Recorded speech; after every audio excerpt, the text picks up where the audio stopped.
This week we studied the portion of Bo. In this week's portion we read about the last 3 of the 10 plagues that God brought upon the Egyptians. The last one was, of course, the death of firstborn. But the one before, number 9, was the plague of darkness, where there was total darkness for 6 days to the Egyptians. However, the Torah tells us, "Ulechol bnei Israel haya or b'moshvotam." The Jewish people enjoyed great light in all their homes. What's the purpose of that plague? Like every plague had a purpose. Rashi tells us that the purpose of the plague of darkness, as the last one before they left Egypt, is because God promised Abraham 400 years earlier that when the Jewish people leave Egypt, they will live with great wealth, and they will empty out the wealth of Egypt and take it with them. Therefore, the Jewish people had light while the Egyptians had total darkness and didn't know what was taking place, and the Jews would enter the homes of the Egyptians and search in the closets, in the rooms, in the cabinets, in the drawers, and find all the garments, utensils, gold, silver, jewelry. And later, when God commanded them just a few days before the death of firstborn, God commanded the Jewish people to borrow those garments for a couple of days, and the Egyptian will deny, saying that he doesn't have this garment or doesn't have that piece of jewelry or don't have so much gold. The Jew will say, well, you do have it, and it's in this closet, and you have it in that drawer. And the Egyptian will be forced to lend it, because he said to himself, if they know what's going on, what I have in those drawers and the closets, they could have stolen it, and therefore he would lend it to them. That's how they emptied out all the treasures of Egypt when they left after the death of firstborn.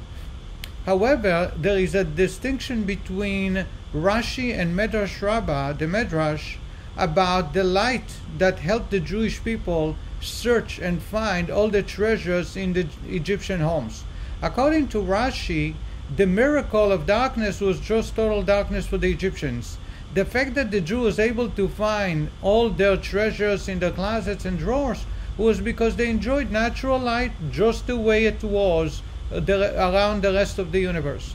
Medrash, however, adds that during the plague of darkness there was a second miracle in which God illuminated the treasures of the Egyptians, so to say, calling out for the Jew to see it.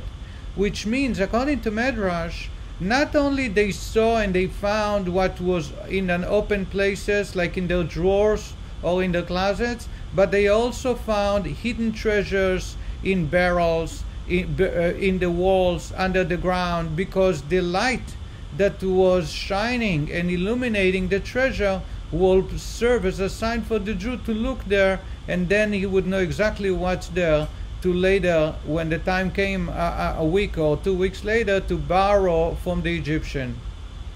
The Lubavitch Rebbe explained the difference between Rashi and the Medrash is that Rashi is of the opinion, as we know by Jewish law, that every mitzvah we perform for God must be performed in a natural way without asking or following any miracles. Miraculous mitzvot do not count. And therefore, since God commanded the Jewish people, He gave them a mitzvah to borrow the garments and the utensils and the jewelry and gold and silver. They had to perform this mitzvah in a natural way, and in addition, the preparation for the mitzvah, which was done during the days of darkness, had to be done in a natural way. Therefore, Rashi was of the opinion that there was no miraculous light to show them where the treasures are hidden, because they had to perform the preparation for the mitzvah in a natural way. Medrash, however, says the Rebbe, perhaps he's holding that before God gave us the Torah on Mount Sinai, which will happen in about 2.5 months later, they were allowed to perform mitzvah even in a miraculous way. Only after God gave us the Torah, we are not supposed to perform a mitzvah in a miraculous way. In addition, the Medrash might explain that this was not a mitzvah, but just a natural way to repay for all the slavery and hard labor they performed for the Egyptians, and therefore it wasn't about a mitzvah when they borrowed the garments, it was about getting paid for their hard labor. And that's why, according to the Medrash, God not only brought darkness to the Egyptians in the 9th plague, but also made a miracle for the Jews to allow them to find all the hidden treasures as well as all the treasures that were not hidden. Rashi, however, is of the opinion that because it was a preparation for a mitzvah to follow God's commandment, God's order, therefore there was a natural light, and all they found was the treasures that were in an open spaces, like in their closets, cabinets, etc. I think for us the message is that we need to understand that when God orders us to perform a mitzvah, to follow any of God's commandments, we must do it in a natural way and not expect miracles, because if miracles happen and only then we perform the mitzvah, it doesn't count as a mitzvah, because when God is asking us to follow in a certain way, He's expecting us to follow within the boundaries and limitations of the universe and nature, and only with those limitations we can serve God and appease His desire. Thank you very much.